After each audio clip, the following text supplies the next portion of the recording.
Hi guys, my name is Marcus, I'm the developer of RAIDBORN, and I'm happy to announce that the first major content update for the game is getting ready and will be released soon. In this video I would like to present the new features and changes that are coming to the game. Please note that I will mostly focus on the highlights here, so if you want to have a detailed overview of all the changes and improvements, just check the video description where I've linked the changelog. So first of all, this update really is pretty massive. There are a lot of new features, quality of life improvements, balancing adjustments, and so much more. This will make the game more challenging, especially in the end game. It will increase playtime quite a bit and just generally will add complexity to the game. So I'm really excited and looking forward to your feedback. But now, without any further ado, let's talk about the first new feature, which is the player possession system. The way it works is that possessed enemies and crystal hearts will now deal permanent possession damage to you. If your possession level, which is indicated by the new and improved HUD I will talk about later, is at its max value, you will die. The only way you can remove possession is with a new potion called Potion of Purity.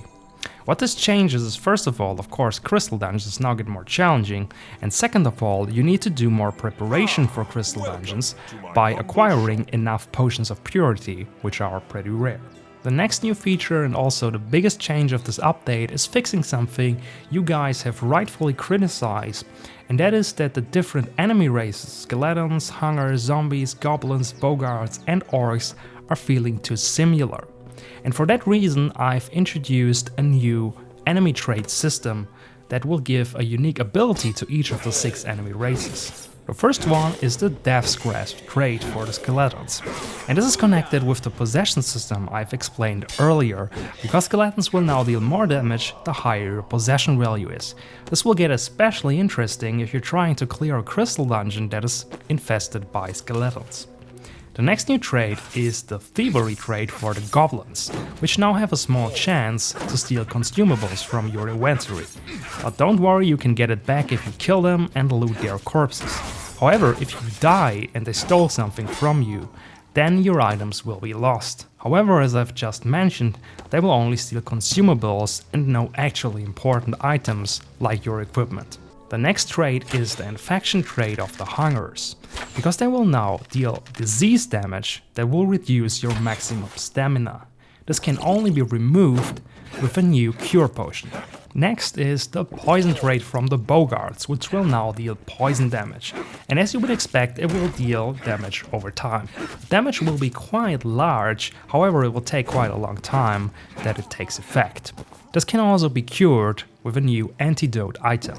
The next one is pretty straightforward, which is the regeneration trait of the zombies, which now slowly regenerate health over time, so it makes sense to take them out one after another, so they don't have the chance to regenerate their health. The next and last one is the frenzy trait for the Orcs, which now deal more damage the less health they have. And because Orcs already deal a lot of damage, you really should be careful and use your blocks and parries to your advantage. So that's it for the new enemy traits. Something I would like to note here before talking about the next new feature is that, of course, all those traits are getting combined with the possession damage if you're fighting possessed versions of the enemy races. This gets especially interesting in a certain point of the game, and I don't want to spoil anything here, but there is a situation in the game where you're fighting multiple different races that are possessed at the same time, and I think this is getting really interesting, and I'm really looking forward to your reactions on that.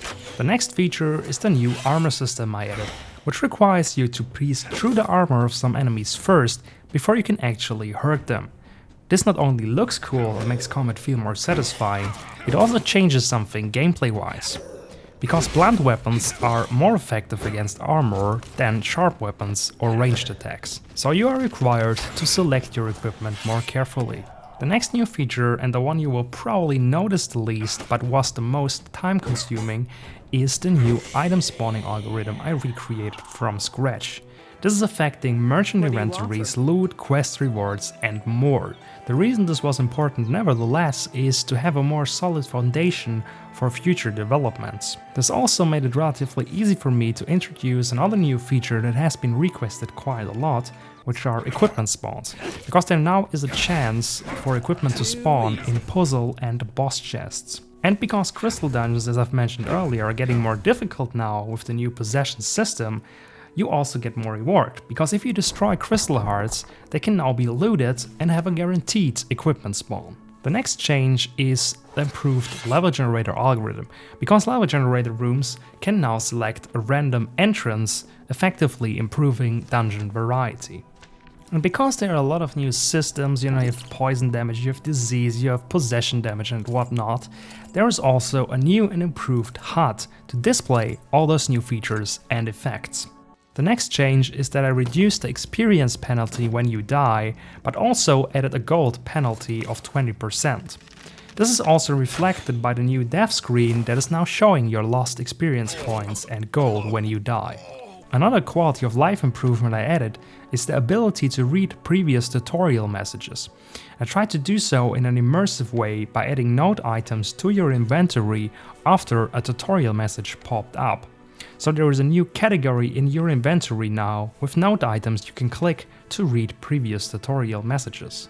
Because generally things are getting more challenging with this update, I also added things to help you fighting those new threats.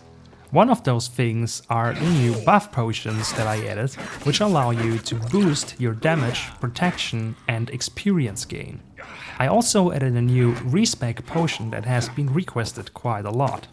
To balance the equipment selection, I also added 5 new bows, 5 new two-handed blunt weapons, 4 new shields and 1 new armor. Additionally, I added some new loot items including statues, caskets and more. I also added a new free DLC, the Dark Knight equipment set. To claim this free DLC, just visit the link in the description down below. That's it for the larger changes and new features of this update, but of course there are also a lot of smaller improvements and balancing adjustments, like for example I've adjusted the experience curve of the player, I've rebalanced the enemy health and damage, I've rebalanced item values, I added some quality of life features and more. If you're interested in all the changes, please check the changelog that you can find in the video description. Please note that when this update releases, it is to be expected that things will not be perfectly balanced, although I tried my best of course. For that reason, I really ask you to tell me your feedback, tell me your thoughts about this. I will try to wait a little bit and then deliver a patch in a timely fashion to polish things and to keep things balanced, and then I will continue with the second major content update. That's it for this video, stay cool and keep looting.